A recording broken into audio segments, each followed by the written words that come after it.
Hello, namaste, a very good evening, and welcome back to Citti Media. I'm your host, Sharan Sethi. Joining us today is somebody very special, all the way from Japan. She's the founder of Heal Tokyo and Heal India movement, known internationally for award winning transformation and mindfulness coaching. She's a motivational speaker, she's a spiritual healer through activities like yoga, etc. She brings unique insight into Japanese culture and global outreach. And she's become a very popular personality, not just in Japan, but also in India and other countries through her work. And the media coverage is phenomenal. Um, where she's gone to an extent where Japanese are now calling her the unofficial representative from India to Japan, introducing a new face on Chitta Media, Nupur Tewari ji. Nupur ji, namaste. It's so lovely to have you here. Thank you so much for having me, and namaste to entire India. Thank you, Nupur ji. Thank you for your kind wishes. How's everything in Japan? Please do let me know. Japan is everything is fine. It's the weather is fine too. It's a little bit still cold. It's spring. It's going to be spring very soon. It is already spring, but yeah, the flower is yet to bloom. Yeah. So still cold, but yeah, the days are really bright. So everything is fine. But still, we have our pandemic thing is still going on. The cases are high here, but life is going great. It's not cases are high, but as you know, they're getting cured, and Right. the offices mostly from home, from home, work from home, most of them are. And the still we are having a kind of emergency here. Emergency means we are having until 8 o'clock, the restaurants and all are, after 8 it is going to be closed. So these are Okay. the differences. Otherwise, the life is great in Tokyo. That's great to know. In fact, spring is one of the time when Twitter goes all over the place with pictures from East Asia, especially places like South Korea and Japan, with all the flowers and the blooming. It looks wonderful. So hopefully, I'll visit there someday. Um, Of course, the cherry blossom, actually, that is yeah. in Japanese, that is called sakura, cherry blossom, and this is going to be sakura season in a month, and the entire Japan is going to be totally white with cherry blossom, and it's so beautiful. I will send you some pictures and videos definitely Oh, during that please time. do. Yeah, That's so I will sweet of definitely you. do that. Thank Yeah. you so much. Nupurji, let me begin by asking you my first question. First of all, before we move on to discuss the serious subjects of the bilateral relations between India and Japan, I would like to know more about the Indian diaspora in Japan, or the Hindu community in particular. So, what's the life like? How are they spread out, and what's the history like? Can you please tell our viewers about this? Yeah, definitely. When I came to Japan in 2003, so there are very few Indian diaspora here in Japan. Now it is almost 40,000, and more are coming because of the, thanks to IT industry, more and more are coming, and more are getting settled down here. And so, uh, in Tokyo, it is quite, the most Indian diaspora in Tokyo, or around Tokyo, around 15,000, and the other is, spread out all over Japan, like different parts of Japan.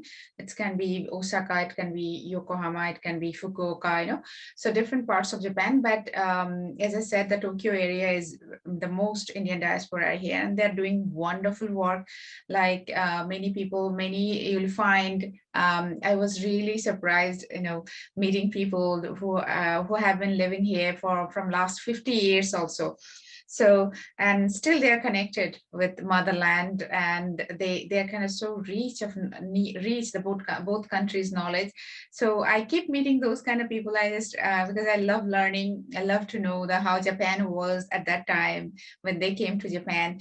So yes, the Japanese Indian community here, they're doing Holi, they're doing Diwali, they're doing Dasera, everything. All the festivals are celebrated here, but from last 2 years, as you know, the all over everything is stopped. So because Yeah. of the official restrictions, so it is not done. Most of the time it is not celebrated the way it should be, but online celebrations are there. Durga Puja, we do all kind of celebrations here. But yes, as I said, that the most of the Indian diaspora here in Tokyo or around Tokyo. So that's why when Mm. you are away from Tokyo, we really miss these things, because I Yes. lived in different parts of Japan. Like I lived in few 3-4 parts of Japan, and they're like I was the we were the only Indians. So Mm. we miss those things there, Yeah. but it was different kind of celebrations. Like I used to do, especially with my Japanese friends, like Diwali, I used to invite everyone and we used to celebrate. So I would say, like even if you're in a different part of Japan and there are no Indians also, it is a great chance to teach your culture to Japanese people. So I Mm. think that is another great advantage of being Yes. alone and teaching your culture to Japanese people. So Yeah. yeah, it was great celebrating different cultures and being in different parts of Japan. But now I'm in Tokyo and I get to celebrate all the culture, all the festivities with my fellow Indians. So it is great Mm. to be in Tokyo. In fact, there are a lot of Bengalis, I'm assuming, especially because in our recent history, people like Rabindranath Tagore and Subhash Chandra Bose have had very strong connections with Japan. So perhaps that's one of the reasons we see a lot of Bengalis there today. Exactly, exactly. Actually, yeah, there are many Bengalis here as well. And as you very rightly said, if we just go back a little bit, recent histories, like starting from Swami Vivekanand. Swami Mm. Vivekanand came here Yeah. and he wrote book on Japan. And he suggested each and every Indian to visit Japan once, at least once in life, definitely. So that was, I think that was then after that, our Tagore, Rabindranath Tagore came, and he visited few times, not only once, a few times. And he had a great friend here in Yokohama, and he used to be at top of the hill. His place used to be. He used to come here and wrote many poems being here in Yokohama. So maybe I'll be sending you the book. He wrote totally poems on Sure. here being here, about Japan, about the how birds are flying around, how things are, because at that time Japan used to be like today's Tokyo is different. Like that, at that Yeah. time I'm talking about like almost 100 years, almost Mm. 100 years ago. So it's like full of nature, full of flowers and everything. So his poems are so beautiful, when definitely his poems are always beautiful, but when Mm. it is particularly written on Japan, they're really beautiful. And here not only Bengalis from West Bengal, but the Bengalis from Bangladesh also. Okay. They are very, yeah, well connected, and they celebrate. I know few Bengalis who are from Bangladesh, and they also celebrate the Kobi Guru's Tagore's Very interesting. legacy here. So they go Why there. did, sorry, please go on. Yes, yes, yes. Please go on. Yes, yeah, no problems. Yeah, I'm more interested about, I'm very curious to know about why Swami Vivekananda said that every Indian must visit at least once in their life. They must visit Japan. Yeah, thank you for asking that. This is a very good question, actually. Yeah, I think we will all should know that when he came here in Japan, that time definitely Japan was already developed country, and it was very early 1902, I guess that was. So he came here, and the discipline, the amount of discipline, the way they work, the hard work, the dedication, devotion, and these, I would say, the level of devotion he saw at that time in Japan. I think when he was traveling already, he was in Chicago, and after that he came, and he was already, he traveled around India. Then after that he came here. So I think he was very much inspired, and India was at that time, definitely the British was ruling in India. India was a colony, and he thought that would be very good inspiration for all Indians to build the country and the nationalism, loving Yes. the country. So that is, I think Mm. that inspired him. But I cannot read his brain, why did he say that exactly, Mm. because only he can say that. But I, after living here, after being here like 18 years, I can say these are the main thing which inspired him. And that is the reason he thought that every Indian should be here and learn how to build country, how to be dedicated, how to Mm. be devoted. to your country. It's like, it's really, as we say, Bharat Yeah. Mata, it's really, they consider their country is the first. So I think that was the main reason. He just thought I'm sure that. that's the reason, because even 100 years later, maybe the system of governance is different in Japan. It was an imperial nation a few years back, and today it's more of a democracy. But essentially, the Japanese people are still very hardworking. They're technologically savvy. They're very cultured. They have civilizational roots. And I think even 100 years later, the reasons are the same. And perhaps if Swami Vivekananda were to be present today, he would still urge us to visit Japan, if I'm not mistaken. I'm sure about it. I'm sure about it. Even today, even I'm urging every Indian, I'm here 18 years and every day I get to learn something. I'm a teacher. I teach Yeah. at school, and like I taught here around 38 schools and universities, high school and elementary schools, junior high school. I would love to, I would love to urge every Indian, please come here and be with Japanese, especially a little bit away from Tokyo. Because when you are in Tokyo, it's a city life. It's, and you get attracted to different kinds of attractions. So when you are away from Tokyo, you really learn the real culture, the real, how they live, and how they live, how they lead their life, how actually their daily life, how they're treating people. It's like, it's a, I was just on the other day, I was talking to my American friend, like, Japan really spoiled us, because after the way the service industry works here, and so if I go to any other country, I would not, I'm sure I would not get it, the way they treat their customer. So we will expect the same, we would not get it, we will be disappointed. So so that is the thing. Japan is like, Beautiful. so many things I get to learn every day. Like, little bit example I'm giving you. The Sure. teacher, she sits in front of me. I offered her, there is a like break, 15 minutes break in the school, and we just drink coffee, or just maybe some cookies or something, at that time we all do. And I have been watching all the teachers doing that. She was in front of me. On the first day, I offered her, and she said, "No, I don't eat, because the students, they don't eat. They come to school and the 8:30, and they get to eat at 12:30. So I eat when I come to school. I know I'm done with my breakfast. When I'm at school, I don't eat anything. When students eat, I eat." Can you imagine the dedication of that teacher? So it's not just to show anyone, because Yeah. it's in her blood. She believes in it. So Mm. this dedication actually needs to build a country, Yeah. and that is still there. So Indeed. these things are amazing in Japan. So that's why I would love to, through your channel, I'd love to urge everyone, please don't just come here and watch Sakura and Mount Fuji or Shinkansen and bullet train. These are definitely, they're technologically very advanced, but you should learn the culture, the dedication and devotion, definitely, and the determination actually. So I always say 3D. So these things, these three things you should learn. Even still in Tokyo, the city like Tokyo, where the Tokyo metro, everyone online, and when after the passengers, they get off, the last person, then they get in the Tokyo metro. So Right. it's amazing. I'm sure it's fantastic just living there. Thank you so much for sharing these insights, and thank you for extending your invitation to visit Japan. So whenever I do come to Japan, I'll make sure to visit you and pay Of my respects course. to the unofficial ambassador from India.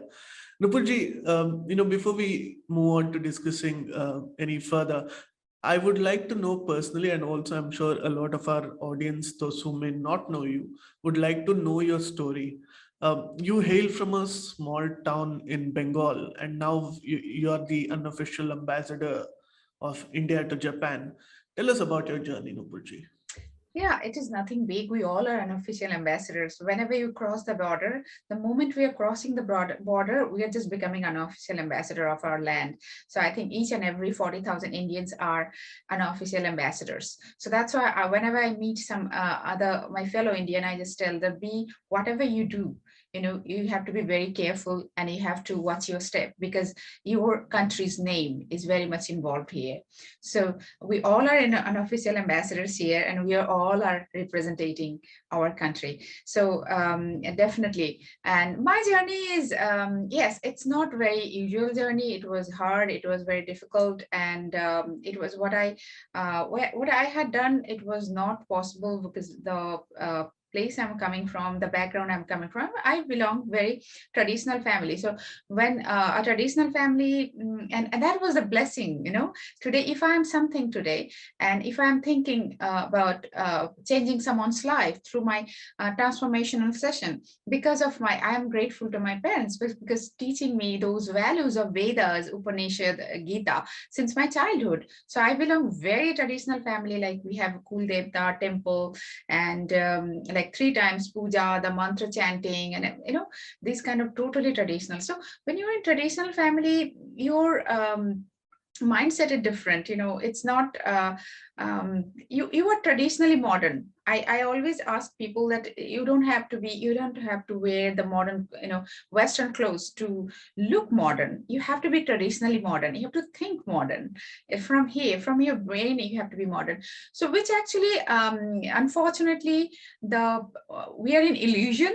We are in illusion, actually, the whole world. And Yeah. whenever you find someone is traditionally modern, we just think that backdated or maybe not modern or something like that. If you don't speak the language actually the people are speaking, if you're speaking only your mother tongue, like the Japanese speak, if they Japanese speak, most of the Japanese, like 99% Japanese, they speak only Japanese. That is only one language, and they're very proud of it. They're all the their medical, their engineering, all the research they're doing in their languages. All the big companies, they have their all the papers, all the documents in Japanese, and they're totally fine for them. But for us, for in India, it is not fine. You have to speak someone else's, the colonizer who colonized us, the British, and we have to speak their language, and then you will be considered like elite, and will be considered modern. So anyways, those were the difficult stages of my life to get along with this system,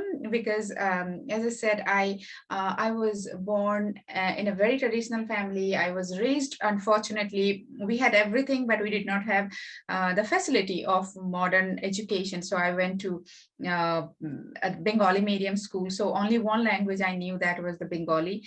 So yes, but if you just go to urban India and speak your language, people will consider you don't belong to, you don't belong to that place. Mm. And that happened with me, because and I had very protective life, so I didn't know how to be like you have to how to adjust with the industrial Right. thing. Like you have to, yeah, like me, my mindset is, see, mind your own business. I do my own business, then after that, what I do, I come back home, I sleep, I whatever. That is not something, none of anybody's business, as long as I'm doing my thing totally. Mm. So that when I started working, that was my problem, because people expected that in corporate, people expect after you work, you have to spend time with many people. So I was not there, man. I'm not.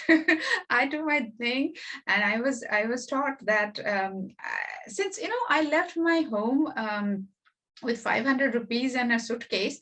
But one thing actually my parents, my family gave me, that never break trust of your parents. So it was already there, like anything I would not do which can hurt my parents, and that was not. And I always listen to, as I said, my traditional family, because of that tradition, it is always there that I would not do something which actually which will make me not honest to myself, so I Mm. make sure that I should be honest to myself. So yes, the journey was very difficult, and against everybody's will, I just left home, because I had to discover the world. I had to see Mm. the world. I had to see that how things are different in this world. And Yeah. I'm a devotee of Mahadev. So Yeah, I had to break rules. So But why Japan? Here I am in Japan. Yes. No, but why Japan in particular? When did you Oh, decide actually, that you I had to go started to my Japan? life with a Japanese company. Okay, okay. Yes. Then So my that drew you yeah. closer to Japanese people and culture, perhaps. Exactly. So people, when they call me, I look like Japanese. So I said, maybe Huh. the from previous life. Maybe, the connection is from previous life. So that's Right. why I ended up in Japanese. And today you're a spiritual healer, you're a yoga instructor. What drew you closer to Dharma and yoga for that matter? Yoga is, the before Modi ji made it the International Yoga Day, yoga Yeah. kind of became an American thing or the English thing, kind of. So people, when still in Japan, many people, they don't know yoga came from India. So this is very unfortunate part. So we just did not believe in our own culture. And that was the sad part. And yoga was about to be hijacked by the Western world, because Western world, they understood the how great our culture is, how great yoga, Ayurveda, and all those things. So that's why the yoga is not really the outside, the way Western world projected the yoga is outside, only few poses. Of course not. Of course, poses are very important. Yoga is a lifestyle. Yoga makes you believe in yourself. Yoga makes you a good human being. Yoga takes you to that level when you can love everyone. Yoga takes you close to God. Yoga takes you, it's a as I said, it's a total lifestyle. Yoga, it's not only few poses. So that is the misunderstanding when of course, the yoga is was part of my life since my very childhood. As I said, because of the, I'm very thankful to my family because of these reasons. Yoga and was my part of life. So these things, the spirituality in me since my childhood, spirituality. And then today's yoga, as Modi ji, made the International Yoga Day and insisted the UN to declare International Yoga Day. Now the whole world is taking yoga to different level. But still, I would like to say that of course we should make it. We should commercialized. Of course, it is. But yoga is, it's not only you are. If you are only if really want to lose weight, go to gym, go to do some aerobics, something. You can lose weight by doing that. For that, only for that, you don't have to do yoga. Yoga is much more than that. Yoga is totally can take you to different level. You understand the purpose of your life, why you are born, and that is yoga. And definitely today what I am doing, totally, Mhm. the when I understood the meaning of yoga, I understood the depth of yoga. It's like Mhm. ocean. It's like I Yes. know only maybe one drop, from that ocean. In fact, So yoga yes. was almost sidelined as if it belonged to an ancient India and that it was no longer relevant until Prime Minister Modi perhaps appealed to the United Nations to have an International Yoga Day. In fact, even in the American culture, due to commercialization, you see a lot of popular forms of yoga like goat yoga and beer yoga and whatnot, right? So does it hurt you when you see all of these ridiculous commercialization? Very much actually, and I find like, how many people should I argue with? How many people should I fight with? Every day. So I keep ignoring because I cannot fight with the whole world. The yoga is Yeah, not that, yeah. right? So yes, they very much they hurt me. Even here also in Japan, I just keep explaining that the yoga is not only losing weight. It's that Mm. it's not a fancy. Of course, you can make it. You can have a yoga fashion show. It's nothing wrong in that. I will support it, but the Yeah, thing is that yoga is not like fancy, you're taking a mat, I'm going to do yoga. It's not that yeah. that small. The meaning is very, it's so vast. As I said, that it's an ocean. We just go there, just keep learning. There is never ending. You just keep learning, and in the maybe when the end of the day, you'll feel like I'm still I need to learn a lot of things. So I think, Mhm. yeah, the whole world, I think. And another thing I would like to say here, if there is anything can bring peace, and that is yoga. That is definitely yoga. Beautifully said. Yeah. Nupurji, please to tell us more about Bharat and Japan's civilizational connect, cultural connect, historical connect for that matter. And also, please do tell us how today's common Japanese citizens view Indians. Yeah, the first question is very relevant. Actually, today, Japan and India are very close. We have always been close, actually, but we, unfortunately, the connection we did not explore. Actually, you would not believe. We think that because of the Buddhism we are connected. No, before Buddhism, the Hinduism was here. Before Buddhism, you will find so many god and goddesses in Japan. Our Devi Saraswati, Brahma, so many Indradev, so many god and goddesses here. Even Vishwakarma, so many with different names, and they came before Buddhism actually. And it's so close, but these two cultures are not explored that properly, like the connection of two cultures. So that's why I know through your channel I would like to say, I would like to appeal to Yogi ji, please do it. It's like I have tried to connect with Yogi ji, but I could not, and then I gave up. And through your channel I'm appealing to Yogi ji, please, ये जो है Japan और India के बीच में जो connection है, spiritual connection, जो धार्मिक कनेक्शन, इसको एक्सप्लोर कीजिए. मैं करना चाहती हूँ, लेकिन मैं इतना, I'm not that big that I can do it by myself. I need support. So that support actually I need from all of you. So it is, if you go to any shrine or temple, you'll find at least one Indian god or goddesses there. So it's amazing everything that the cow is sacred in our culture, and here the way they write here, it is, the meaning is sacred. So it's like everything that they say when they are grateful to someone, they say osebani narimas, like I'm grateful to you, I'm obliged. So here that o seba means that you are doing, we are taking, receiving the seba or doing the seva. The same Sanskrit word seva. There are a lot of Sanskrit words. I still remember it was like at least, I think 14 years ago, I was in a school and my vice principal called me 14 or 15 years ago, I guess, or maybe a little bit more than that. Exactly, I don't remember. And said, do you know how many Sanskrit words in Japan, in our Japanese language? I really, at the time, I didn't know that. So I was curious. So he just gave me like long list. So these are the words came from Sanskrit. I was amazed knowing that. I said, my God, nobody really, and no, both nobody know. So yes, we are not only close when it comes to bilateral relation, and but when it comes to culture, spirituality, everything, we are so spiritually connected. It's so beautiful that the both countries culture are so similar. So here we need that bridge, we have to make that bridge, and then our relation will become more, more strong.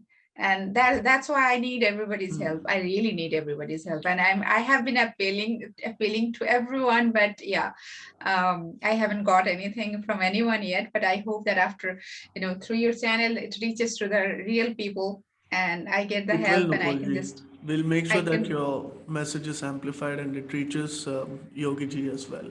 Thank you So so we'll much. ensure that Thank you. happens. Thank you so much for everything that you are doing for Bharat and Dharma. And you're doing such a big savor. So I just wanted to thank you for that before we move further. Uh, you know, Japanese are known, like you said, for being hardworking, for being cultured, for being civilized. What makes them that way?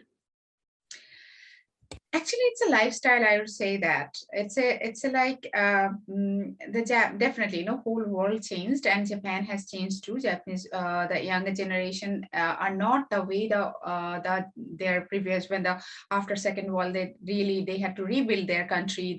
But still the same thing is there. It's total culture. Like the first, you will find that. In the train, in Tokyo's train, I'm talking about the Tokyo's train, when the Tokyo metro is very crowded, like you get, even you cannot, you don't have space to keep your feet also, but the train is totally pin drop silence.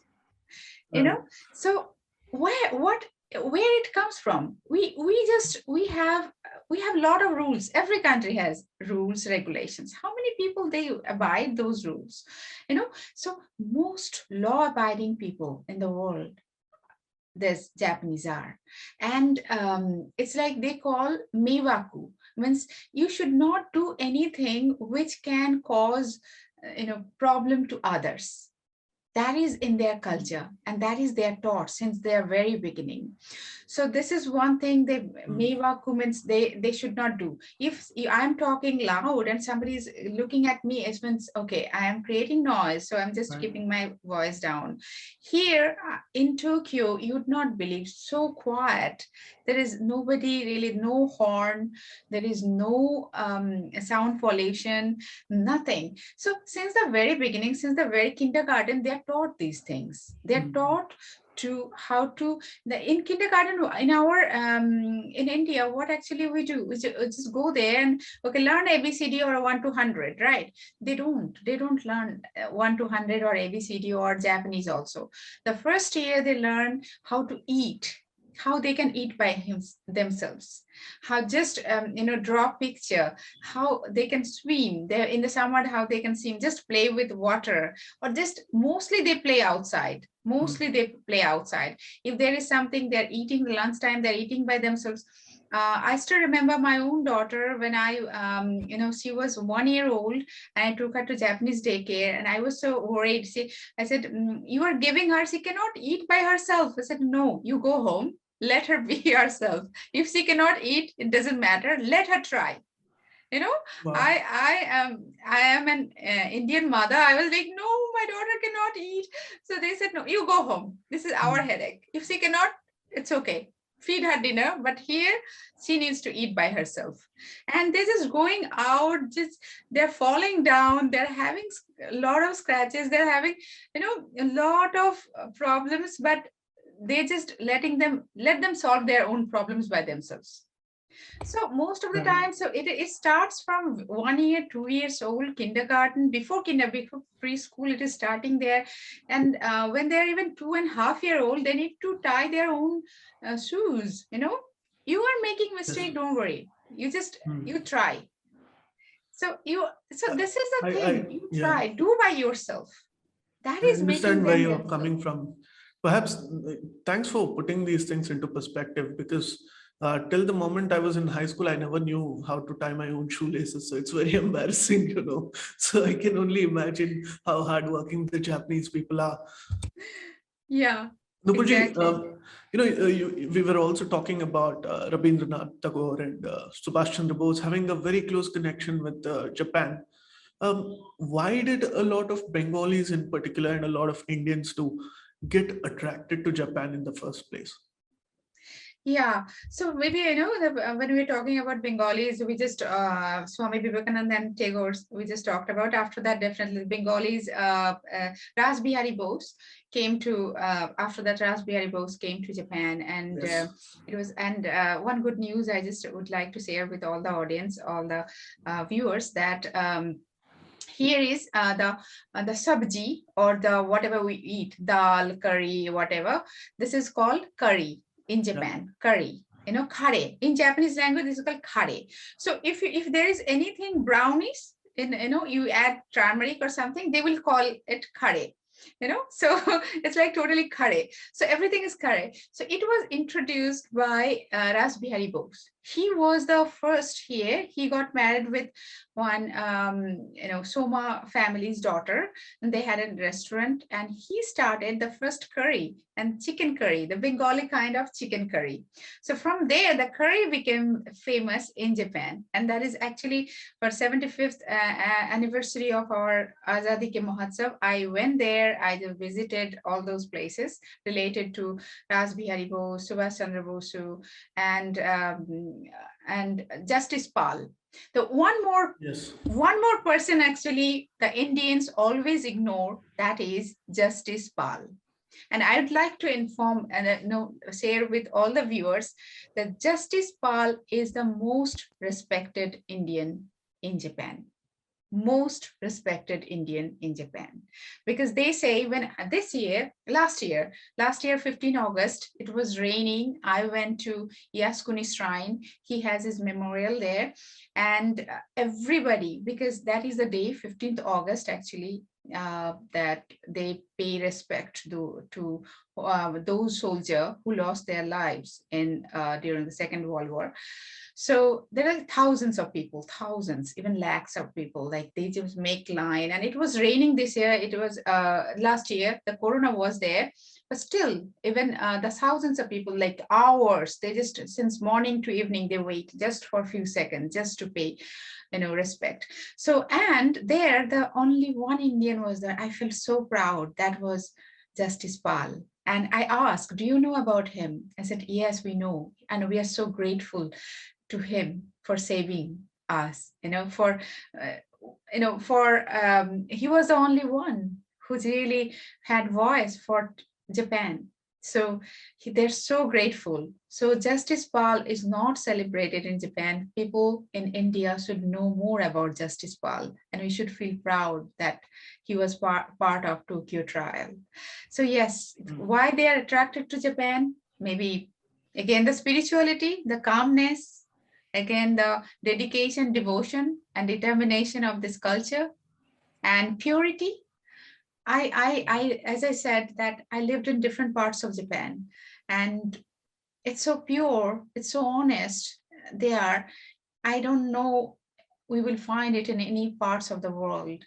It's like I have hundreds of stories to share with all the viewers. Maybe some other time I'll be sharing. I'm just giving you one story. I was in a countryside, one of my friend's house, and I just woke up at 5 o'clock to do my yoga practice with my Japanese friend, and that was countryside. My Japanese friend just picked up some vegetable from the garden, and she was making breakfast because she had to go to work. And I was doing yoga. There was, the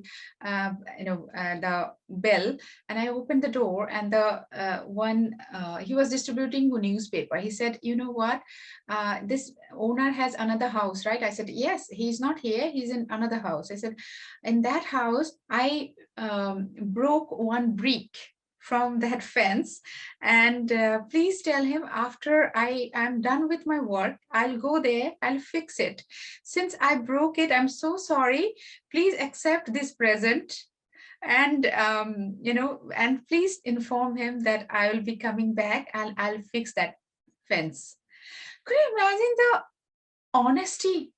Who saw him in the morning at 5 o'clock? He could have just ignored it. He just came to another house of him. He knew the owner. He said, "Please, I'm so sorry. Please accept this present." So that was, and he came back and he repaired it. And again, he gave some more present because he felt sorry. So this is the level of honesty. Nupurji, it was lovely having this conversation with you.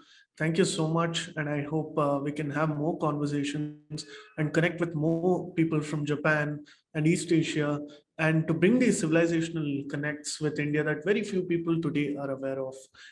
And my pranams to you for all the seva that you're doing for yoga, for Bharat, for Dharma in Japan. Please continue to do so, and please inspire more and more people.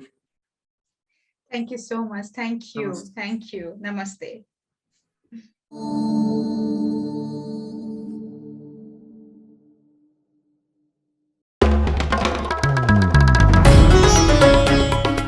Namaste. We hope you enjoyed this Citti Media content. Please remember to subscribe to us and switch on the notifications for this channel. For our other social media links, more content, and to support our work, please visit citti.net. Dhanyavad. Namaskar.